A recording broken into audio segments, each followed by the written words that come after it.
This week on Dumb Pitches, my guest is Rachel Green, and she's starting her new podcast, The Boss Bitch Show, with her co-host Kirsten O'Brien soon. Great idea. But let's get into the bad ideas. 3 inventions, products that she had to come up with and actually pitch and do research about for her finance degree.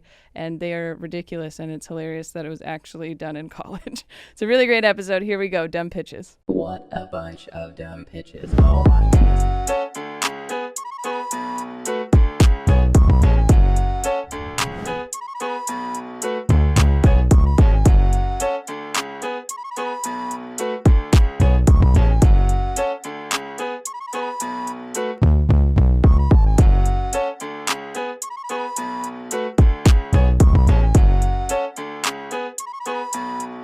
Welcome to another episode of Dumb Pitches with Monica Nevi. I'm Monica Nevi, your host. This is the show where we talk to successful people about their worst ideas.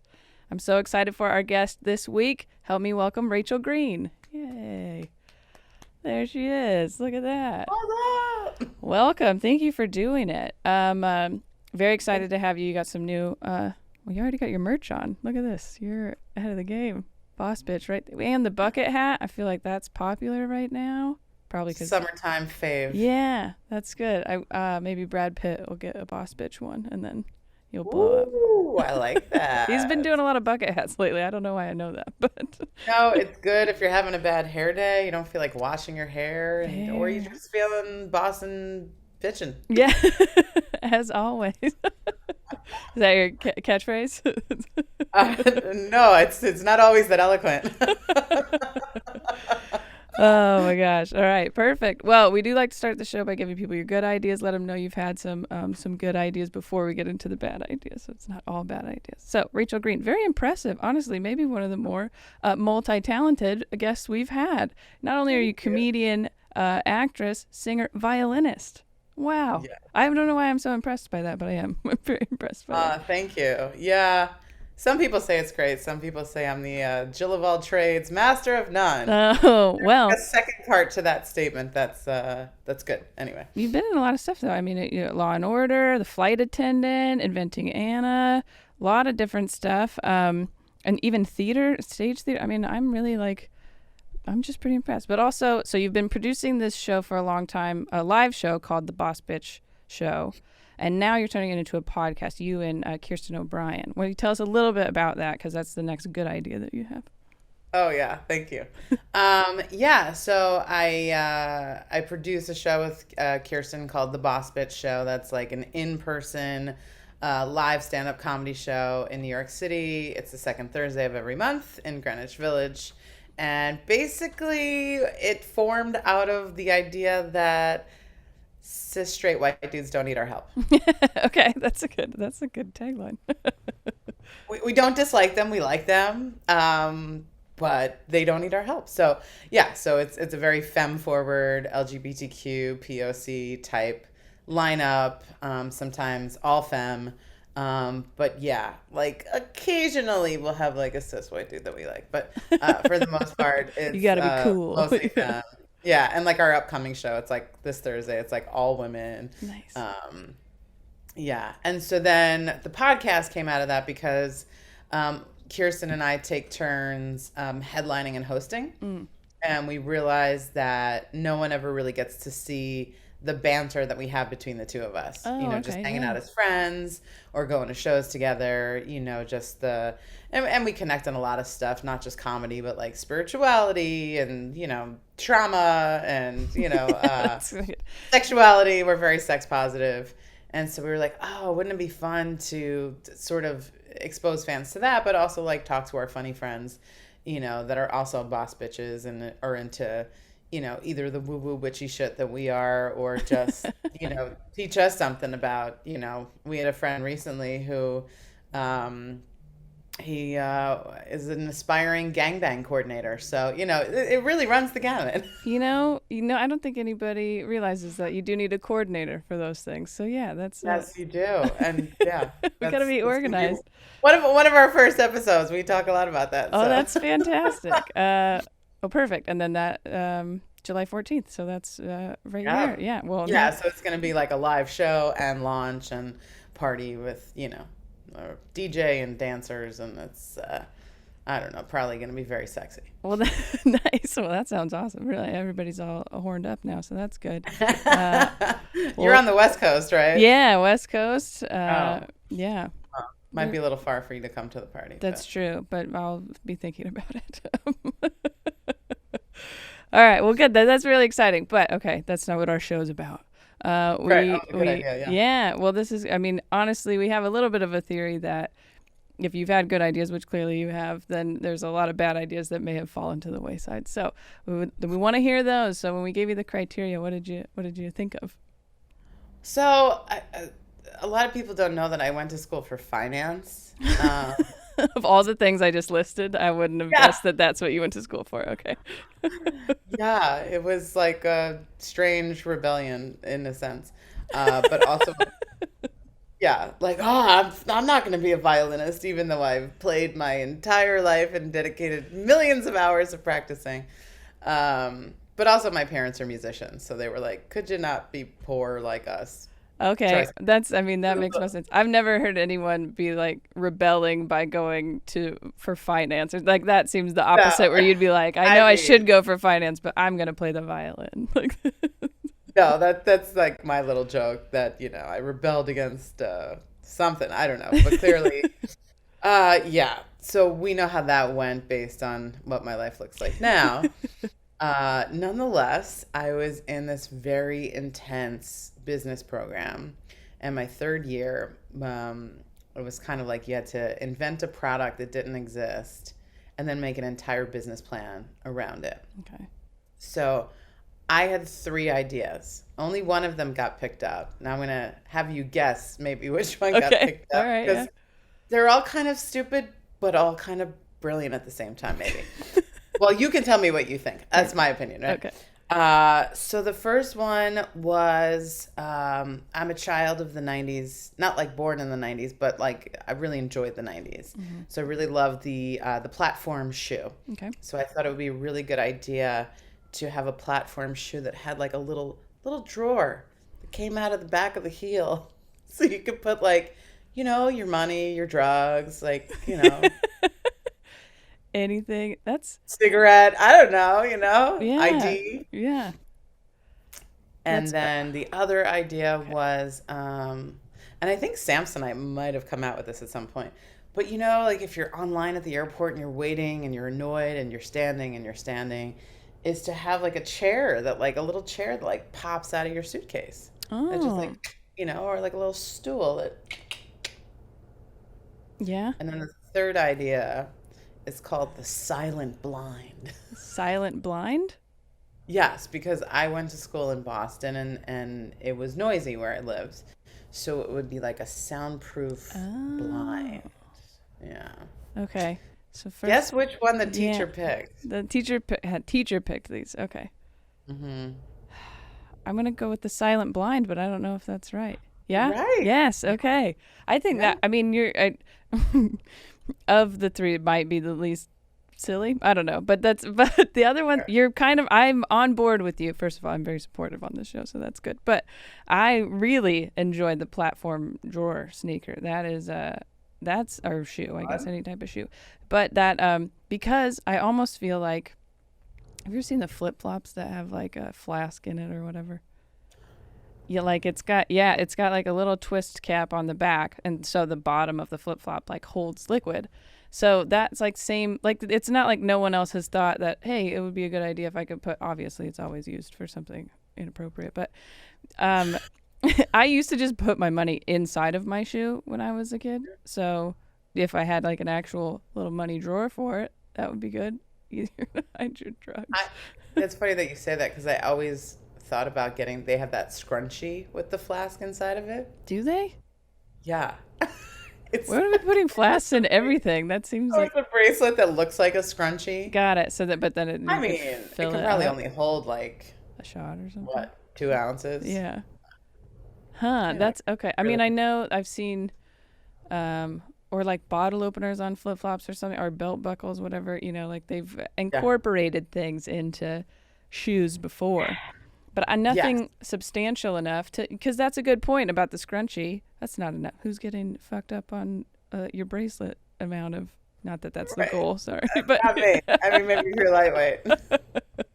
So if you had the platform, that's a bit more, you could fit a bit more space in there of whatever. You could have more drugs, more money, more booze, whatever you're keeping in your.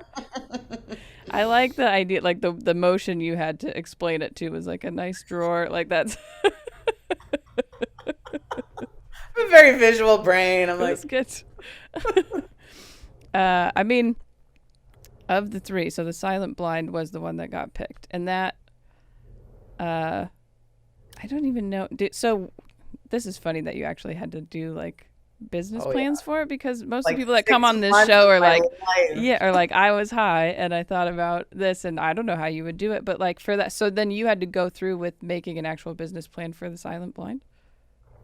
Yeah, I mean, this was like hardcore. We had to actually go to like a soundproof foam factory and a blind factory and like spec out the costs of the product and the actual cost of goods, and then think about the production process, the marketing, the distribution. It was a whole thing. Yeah, that's way more than anyone's ever done on the show. Yeah. That's good. And then, of course, it was like this thick, and then nothing ever happens with it, and you move on with your life. That's so interesting. You're like, I did all this work, and am I gonna go on Shark Tank? What's happening?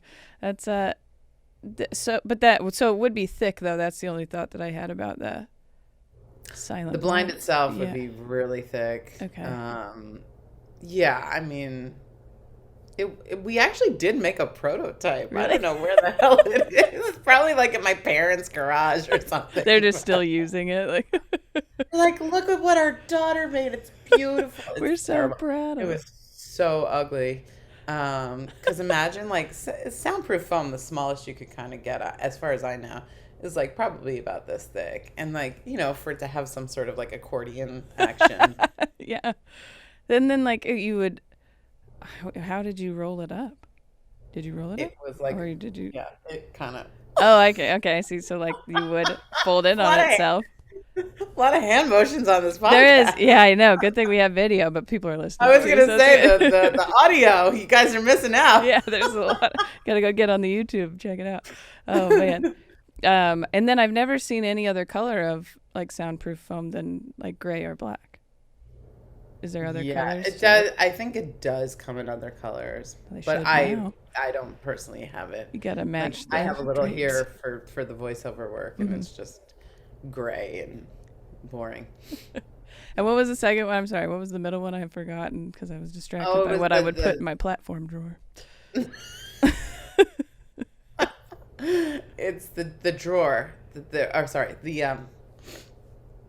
The stool. Oh, the stool on the luggage. Out of the back of your suitcase, so you can, Yeah, I'm wondering if have I seen that? Because I don't. I mean, I know you. I'm sure I'm sure most things exist. It's how successful or how well did they actually make it is usually the problem. But because I've seen people like riding around on their luggage in the airport. Have you seen that? Or they're like, I don't even know if it's supposed to do that, but they're just either scooting or it like has a remote control, so they can sit down. But there's not really a chair, which would be far more convenient than like your jetpack luggage getting you around the airport. I mean, all of it applies to the laziness of humanity. That's fair. Yes, that's true. In all accounts. What are those recumbent bicycles where you can like bike, but you're like laying down or what? I knew my knees were going to come on that. Oh, yeah. My old boss had one of those where he would just, I didn't know he had it at first, and he would look very strange on conference calls. Like he would look kind of like uncomfortably, kind of slightly exerting himself. And we had a pretty decent relationship, and I was like, dude, what are you doing? And then he was like, oh, look at my bike under my desk. And I was like, what? Well, you just see him like that. Just seems very American to me, where it's like, well, if I'm gonna bike, I should be laying down, or like seated. Yeah. And so I could see the luggage becoming something like that, where it would be it'd have to be like a lounge chair on your There are not enough seats in the airport, and no one wants to sit next to each other anymore. So not anymore. I didn't want to sit next to people in the first place, but Yeah. so I think I that would might be wear a mask on the train forever now. yeah. So People are gross. keeping my distance, so then if you had your own chair on your luggage. You could just sit wherever. Yeah. Okay. So so you had to develop like some sort of business plan a little bit for the other two as well to like pitch, and then they picked the one that you would actually finish doing the project for. Yeah, and I think it probably had more to do with, I guess, like what they thought no one else would think of. I see. So, because I think Skechers might have at one point had little pockets of sorts in their sneakers. Yeah, I don't remember. Not a drawer. Yeah. That's my idea. Yeah. Can't take that. Yeah. Did you? Okay, so Silent Blind, which is a good name, I think. And what were the other ones called? Did you have names for those, or was that part No, of? we never got that far. Okay, that was part of the next phase. Yeah.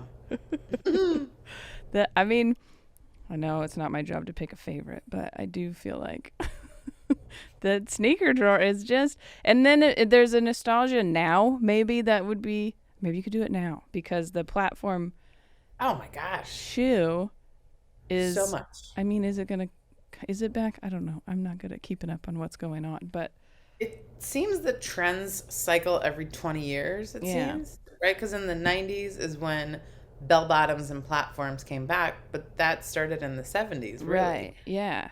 And now we're about a little bit, I mean, There's give or take some years, there's but some the 90s 90s are trends. back. Yeah, there's some 90s trends that seem to be coming back now.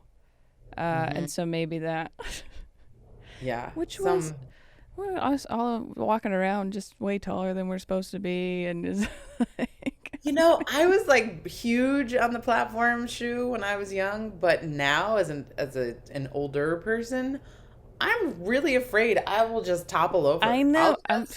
I'll hit my foot the wrong way, and I'm just gonna face plant. Yeah, And I've had an ankle injury. I don't need that. no, I twist my ankle like all the. That was the thing. Last summer, the first dance party that they had out here, wherever I was, like it wasn't the first ever invented. It was just last year. It was amazing. It was the year zero. No, it was unexpected for me. I was out in a place called Cherry Grove, which is in Fire Island, which is, like a little. Well, now they have a movie, so now everyone's gonna know Right. about it. I mean, but, I know what the gays have been up to, so I knew what Fire Island was. But it's my little queer paradise. Yeah. So they have this place that's called Cherries. That's kind of half indoor, half outdoor. And I was just going in there to probably grab a drink or something. And in years prior, dance parties were like common on the weekends. But because of COVID, like this was kind of shut down. Mm-hmm. And then they were like, yeah, if you show us your Max card, you can get into the dance party. And I was like, what? Dance party? I could dance again. This is magic. And I guess it was the new sandals I was wearing, which were slightly platformed. okay. Mixed with my ankles forgot what dancing was. And I sort of just like, I guess, jumped a little too much and Oh no. just collapsed. You gotta get there's a dance endurance that comes with doing it more often, obviously. Yeah. That you weren't prepared, and also seemingly not too excited, but more excited than maybe you would have been in the past because it had been held back from you. Yeah, it was like, I don't care. Psh, wait, I do care. I do care. I care a lot. I need help. Well, that was the other thing, because in 90s, 2000s, whatever, I was young enough where I wasn't drinking and wearing platform shoes, so that would add Oh, I definitely was. but that would add a level of difficulty for me, at least, being drunk on platform. Yeah, I guess my what would you say, like body elasticity, my healing ratio, I don't know what they call it, but I definitely recall myself wearing a pair of platform shoes and flying down a flight of steps at a club called the Palladium. But I guess, they say when you're drunk, you don't really feel it as much and you're loose. Yeah. So you don't There you go. Yeah, you don't break stuff. That's what I've heard as well. Well, yeah, and just a then bruised if ass. you had the drawer, you could just take a little first aid kit right out of there. And be good to go. Patch yourself up. Got my little my Band-Aid It's and my good. Neosporin and That would be, oh man. I'm thinking for like moms bringing it back now, like with the platform. gosh. Moms bringing the platforms back and then having a drawer, and then you just like have snacks for your kids or something in there. I don't know. wow. And now I'm thinking about the voiceover. Are you accident prone? Do you need drugs all the time? Guess what we have for you?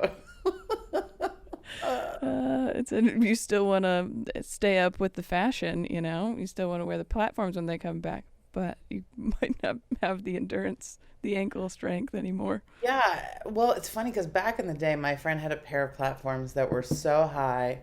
They were like, I'm talking, I don't know, like 7 or 8 inches. Wow. And this is probably really inappropriate, but it was the 90s, so just things don't hold up. They called them suicide shoes because girls in Japan would often die wearing them. Just from falling like that. It's from falling. That high up. That was such a, I mean, and Sorry. no, that's Let's bring it down. people used to die. I mean, I'm fine with it. That is like a, in more gender role conforming times when we were told you had to do this and whatever, guys would kind of get upset if you wore heels because you would then look taller than them if you weren't, or it would, exaggerate that difference. And so, but then there was this period of time where like everybody was, I guess guys were wearing platforms too. I don't know. Is that a 70s thing for men to wear platforms? Because I don't remember that happening in the 90s, but. I think it was definitely the 70s, not the 90s. Okay. And definitely there was that whole sort of skater thing, or like I wore the baggy pants as well, but I was more in like the hip hop kind of chola look, Yeah, that was me too. Yeah, like cross colors and Jinko jeans and Yeah, and there was a skating thing, so maybe that was like.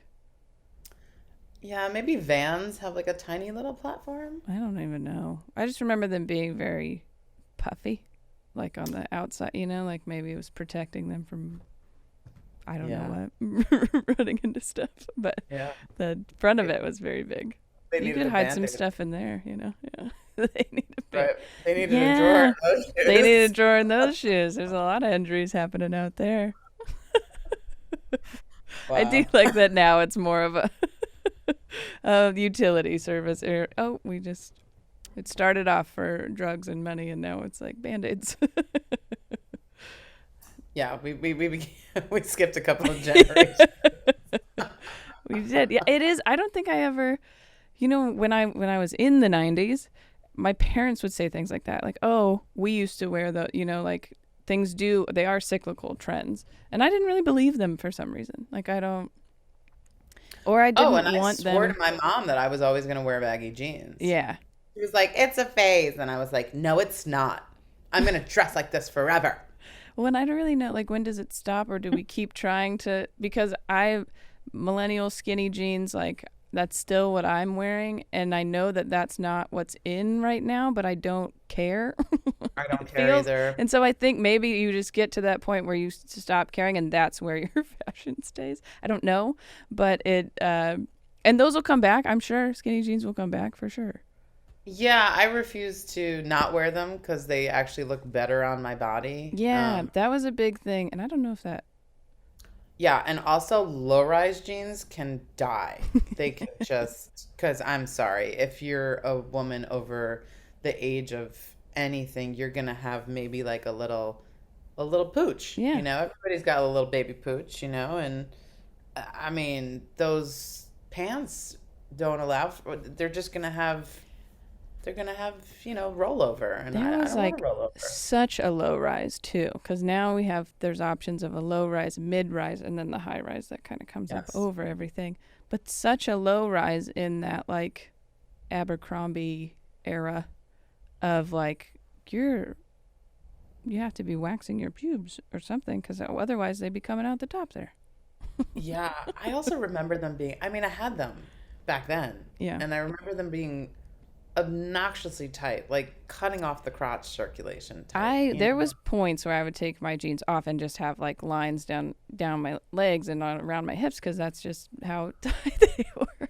Because you're a human Adidas pant. Yeah. That's what it came from. And I was just like, that's fine. Never once did it cross my mind that like maybe go a size up or something. I don't know. But just nope. We were all, they were skin tight and that was fine. I mean, it was helpful for shoplifting. I'll say that. Not those jeans, but getting them underneath. Getting them underneath. Yeah. That was a common thing too. We're here to teach about what happened in the 90s. Oh my gosh. Okay, so this is the thing. Now I'm like, I've actually enjoyed all three of these ideas. And now I'm like thinking about, and kind of sad that I don't own a pair of shoes that have a drawer in. Well, we could talk offline. Maybe we should make this happen. Yeah, there we go. Bring up your business plans. I mean, and I live on a street that is loud. The silent blind is not the worst. That is great. Thank you so much for being on and sharing. And where can people find you if they want to follow you online, the podcast, anything like that? Come see you, those things. Oh, sure. Wow, that was quick. It is quick. Yeah, I know. We got like a quick drive to work, make them think, and then they can think about it for the rest of the day. Oh my goodness, I didn't even tell you my shitty pilot. Oh no, we'll have to have you back. Well, on Instagram, I am the one Rachel Green, which I think your wonderful tech people have inserted. Blake Scott. I'm fingering myself. So I'm the one Rachel Green on Instagram, Twitter, TikTok, Facebook, all that stuff, Venmo. There you go. Why not? Shoot your shot, yeah, right? Hey. And the Boss Bitch Show is on Instagram. It's just Boss Bitch Show. Super easy. Mm-hmm. And I think on Facebook, if anyone uses that, it's the same thing, but without the I, so we didn't offend all the prude people by using the full word bitch. Oh, right, so yes. Boss Bitch Show. And and we're the second Thursday of every month in Greenwich Village, and our podcast, the Boss Bitch Show podcast, will be coming out July 14th. The Boss Bitch Show podcast. Oh my gosh. Perfect. Well, follow them. Check out the podcast. I'm very excited to listen to it myself. It sounds like it's going to be very interesting. I love it. For sure. Some are funnier. Some are a little bit more emotional. And I don't know. Every time I did it, I kind of learned something. So it was... That's great. And we are all about learning here on this show. So that's good. If you're watching on YouTube, you can subscribe and join our YouTube memberships. That gives you early access to these episodes and also bonus content and a lot of my stand-up. And then rate and review, subscribe, or whatever on anywhere that you're listening. And while you're doing that, you might as well just go subscribe to the Boss Bitch Show, too. But right now you can just keep watching Dumb Pitches.